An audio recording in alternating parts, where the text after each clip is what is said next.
आपल्या सगळ्यांना माहिती आहे की अल निनोचं संकट आपल्या सगळ्या महाराष्ट्रावर देशावर असताना आपल्या सगळ्यांसाठी एक आनंदाची बातमी आहे की उजनीच्या धरण क्षेत्रामध्ये पुणे जिल्ह्यामध्ये खूप चांगला पाऊस झालेला आहे। त्यासोबत सह्याद्रीचा जो पट्टा आहे, डोंगराचा पट्टा आहे, महाबळेश्वर पासून हा सगळा परिसर, या सगळ्याच भागामध्ये खूप चांगला पाऊस झालेला आहे। आणि चांगला पावसाचा परिणाम म्हणून आपल्या सगळ्यांसाठी आनंदाची गोष्ट आहे की उजनी आता 97% भरलेला आहे। त्यामुळे खूप मोठं संकट जे सोलापूर जिल्हा आणि उजनीच्या लाभ क्षेत्रावर येणार होतं ते संकट आता बऱ्यापैकी दूर झाले म्हणायला हरकत नाही। त्यामुळं गेल्या काही दिवसापासून आपण सातत्याने पाहिलं की पिण्याच्या पाण्याच्या पुढच्या वर्षीच्या ऑगस्टपर्यंतच्या तरतुदीच्या अनुषंगानं उपयुक्त जलसाठे पिण्याच्या पाण्यासाठी आरक्षित करण्यासंदर्भातला निर्णय झालेला होता। आणि त्यामुळं उरमोडीच्या उजनीच्या धरण परिसरातील आणि नदीच्या बाजूच्या परिसरातील सगळ्या कृषी पंपाची वीज आपण पूर्वी 3 तास केली, पुन्हा आपण नंतर 5 तास केली आणि आज पासून ती वीज पूर्ववत करण्याचा निर्णय घेतलेला आहे। जशी पूर्वी शेतकऱ्यांना वीज मिळत होती त्याच पद्धतीनं शेतकऱ्यांना वीज मिळेल, म्हणजे 8 तास शेतकऱ्यांना वीज मिळेल असा आदेश आज कलेक्टर महोदयांनी सकाळीच आमची चर्चा झाल्याप्रमाणे केलेला आहे। त्यामुळे सगळ्या शेतकरी बांधवांसाठी आनंदाचा विषय आहे की उजनी 97% भरलंय आणि आता शेतकऱ्यांची वीज पूर्ववत केली जाणार आहे। आता माझी माहिती तर अशा कुठल्या पेपर फुटल्याची नाही, त्यांच्या एमपीएससीचं सेंटर वेगळा असेल तर मला कल्पना नाही, परंतु माझ्या माहितीप्रमाणे असा कुठलाही पेपर फुटलेला नाही।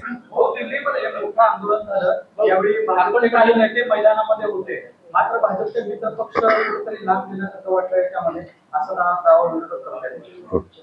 मग ते आले नाही। आपण पाहिलं असेल की आदरणीय मोदीजींनी किंवा भारतीय जनता पक्षाच्या सरकारनं विद्यार्थ्यांच्या हिताची कायम भूमिका घेतलेली आहे। नीटची परीक्षा पेपर फुटणं हे आपल्या दृष्टीनं निश्चितच घोषणावं नाही, त्याचं कुणीही समर्थन केलेलं नाही। त्या अनुषंगानं दोषी असलेल्या प्रत्येकावर कारवाई केलेली आहे,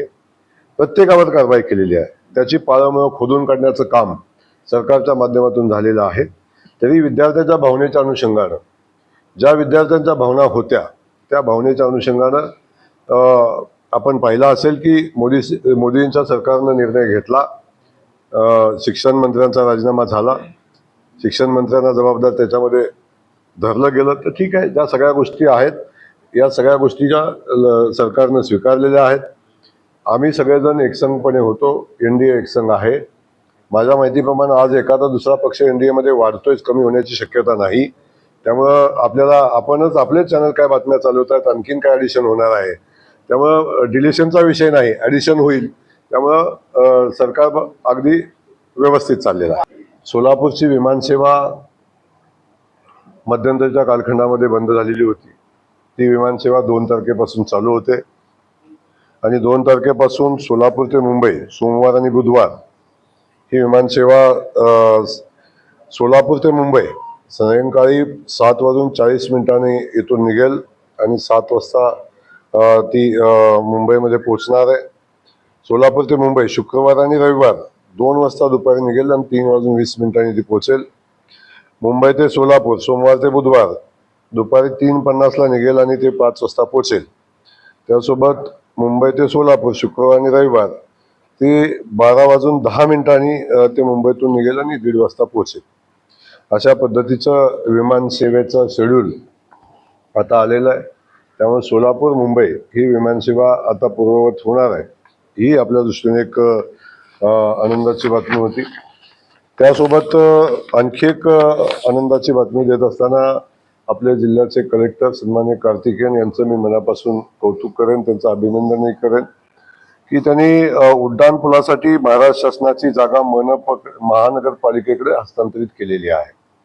जो गेल्या अनेक वर्षापासूनच्या उड्डाणपुलाच्या जागेचा विषय होता. साधारण 94% जागा आता महापालिकेकडे हस्तांतरित केलेली आहे. त्यामुळं उड्डाणपुलाच्या काम चालू करण्यातला सगळ्यात मोठा अडथळा संपलेला आहे आणि प्रत्यक्षात आता उड्डाणपुलाचं काम आता चालू होईल. त्यामुळे ही सोलापूरच्या दृष्टीनं खूप आनंदाची आणि महत्त्वाची माहिती आपल्याला या निमित्तानं द्यायची होती. दुसरा एक विषय आपला जो होता की IT पार्कचा विषय, आपण सातत्यानं चर्चेला आलेला IT पार्कचा विषय होता. मध्यंतरीच्या कालखंडामध्ये काही चर्चा झाल्या आणि त्यामध्ये IT पार्कच्या जागेसंदर्भात काही विषय निर्माण झाले होते. परंतु जलसंपदा विभागाची गट नंबर 576 मधील 20 हेक्टर जागा ही विना मोबदला MIDC कडे हस्तांतरित केलेली आहे. त्यामुळे MIDCचा जो विषय होता तोही आता IT पार्कचा विषय तोही जागेचा विषय आता संपलेला आहे. त्या प्रत्यक्षात IT पार्कचं काम आता लवकरच चालू होईल आणि त्या दृष्टीनं सरकारकडून तशी कारवाई केली जाईल.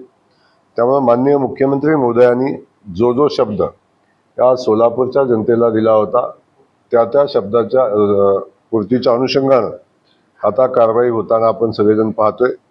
खास करून या सगळ्या प्रक्रियेमध्ये म्हणजे IT पार्कची प्रक्रिया असेल किंबहुना उड्डाणपुलाची प्रक्रिया असेल, या सगळ्यामध्ये आपल्या जिल्ह्याचे कलेक्टर कार्तिकेयन यांनी खूप मेहनत घेतली आणि त्यांनी खूप मेहनतीने या सगळ्यावर मार्ग काढलेले आहेत.